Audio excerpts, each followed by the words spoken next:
What's up, folks? David here, TexasHornsFans.com. We are a few weeks away now from kickoff, the Louisiana game, the Mighty Raging Cajuns. So about this time every year, we do the position-by-position breakdowns, previews, projections.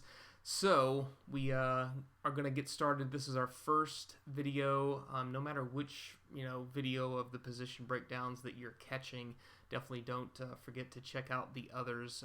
We'll do one video per position group, and if you guys know me, have heard me talk before, or on the Facebook page or the podcast, you know that I always say that the game is played from the line of scrimmage out. I'm huge on that. So we're going to start these videos with at the line of scrimmage. This one's going to be on the big ends up front on the offensive line, paving the way for Bijan this year. And then with the rest of the videos, we'll go defense, and then we'll just kind of flip back and forth defense to offense. So it'd be defensive line next, then back to quarterbacks, and then we'll just move out from the line of scrimmage there, finishing with the special teams, kickers, returners. Always appreciate the feedback. Hope you enjoy the video.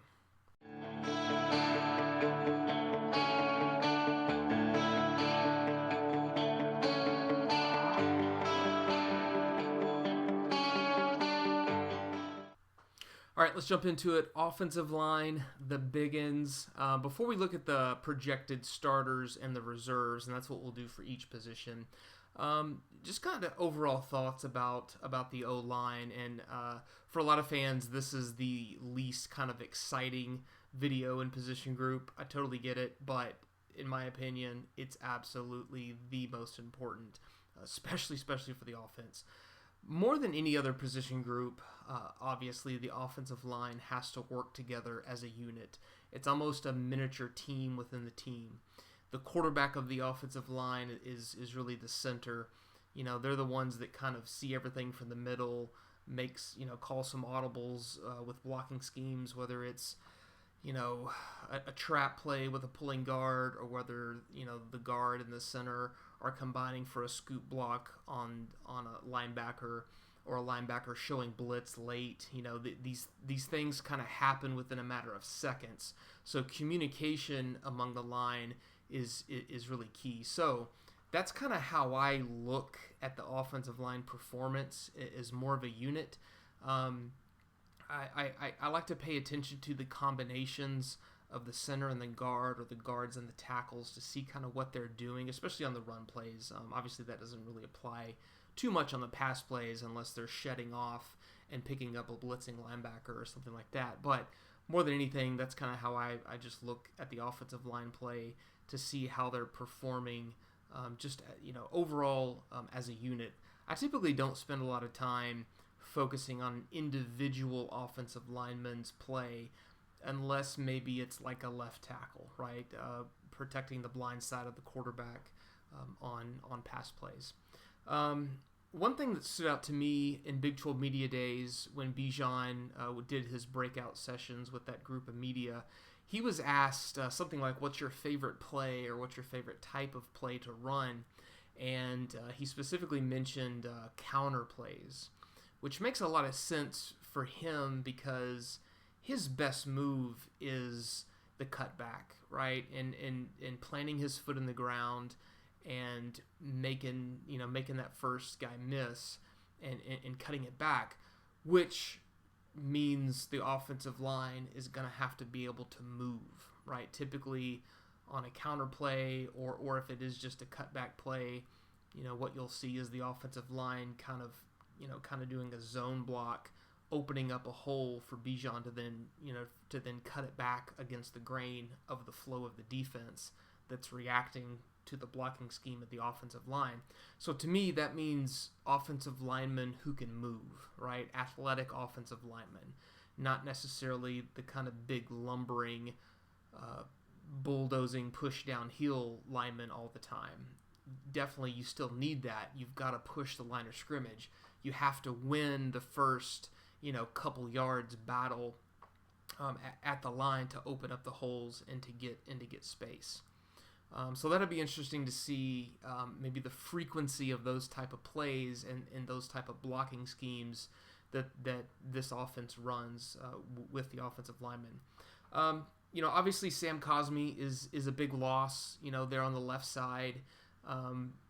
The last 2 years really over there on the left side, Connor Williams and Sam Cosmi. Now we're entering kind of a third year of replacing an offensive tackle, left tackle, which is still, in the passing game, definitely the most important position, protecting the blind side of the quarterback. So that's definitely a big hole to fill. Let's go ahead and look at the projected starters here. All right, so starting at left tackle, I've got Christian Jones slotted to start. Left guard, Denzel Okafor Sr., Jake Majors starting at center, who looked really great at the end of the season last year. Right guard, Junior Angular. And then right tackle for now, I've got Derek Kirkstetter.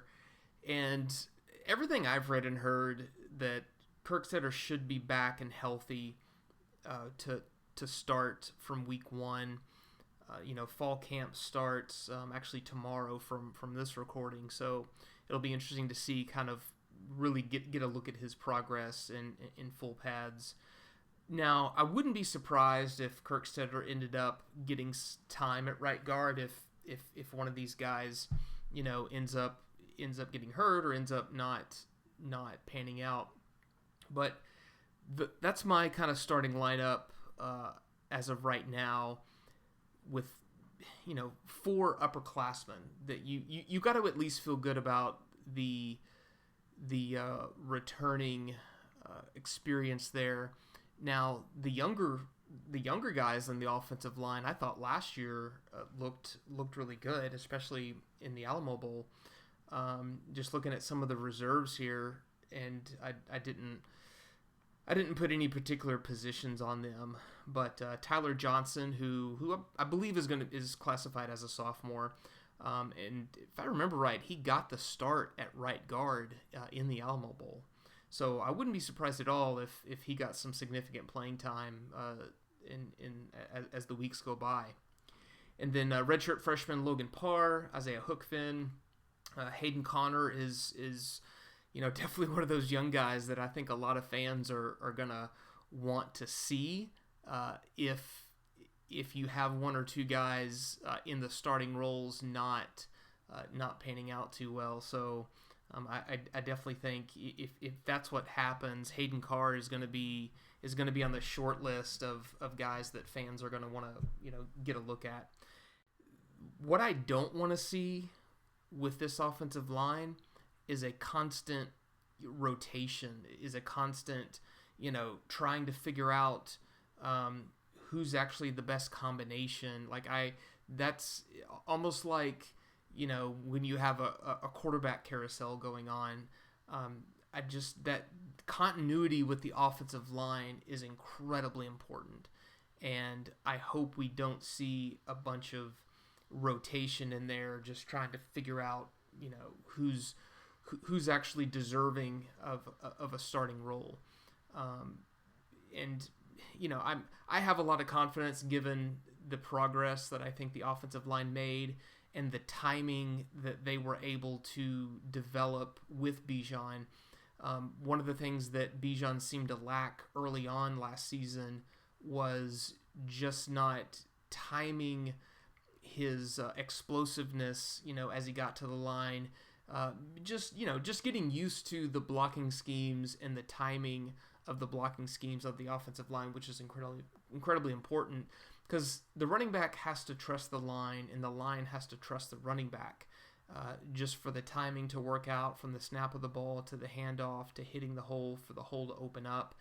Sometimes it is a half a second between the running back trusting that hole is going to open up as he takes his next couple of steps toward the offensive line, and then it opening up and him getting to then do what he does best. So I think obviously that got better and better toward the end of the season. Obviously you saw what Bijan did against West Virginia, against Kansas State, and then in the Alamo Bowl against Colorado. So if that's the case, if that's what was happening, with Bijan's confidence and understanding the timing of the blocking schemes and trusting the offensive line, that's great. That obviously gives you a lot of confidence that he's going to come into this season with already overcoming that. So that's going to be interesting to see if that's still there early on this season. I did think we saw some of that in the spring game. Obviously, there's always going to be a little bit of sloppiness in the spring game, so that's something that you just have to expect. But we certainly saw Bijan's cutting ability and willingness to hit the hole. So those are my projected starters, guys. I'll put them back up here just for another quick look.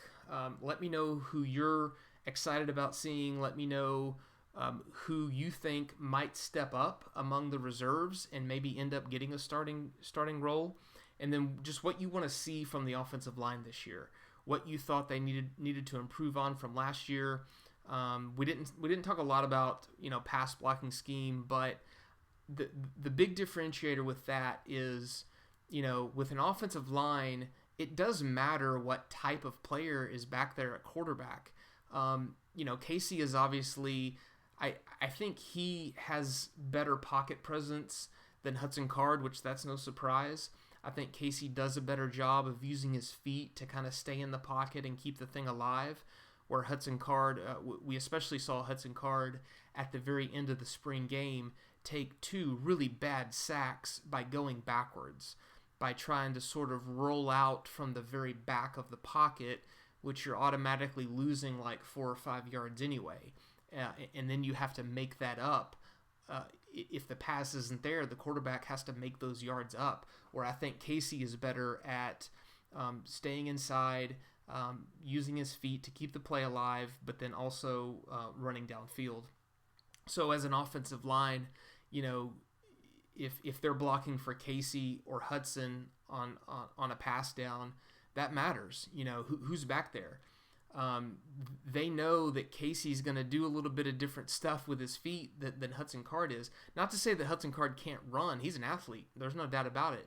But just a matter of pocket presence, just a matter of kind of knowing where that quarterback is on some of those pass routes. If the pass route is short, if it's going to be a quick pass, or if they're going to need to block for an additional 3 seconds. All of that stuff matters when, for an offensive line, knowing who's going to be back there. So and we'll talk about the quarterback battle, in the quarterback video, but if that's still going on, if I was one of those offensive linemen, especially the tackles, dealing with the rushers on the end, I would want to know who I'm going to block for, against Louisiana and Arkansas. I would want to know what type of quarterback is back there. Because they don't have ice in the back of their head.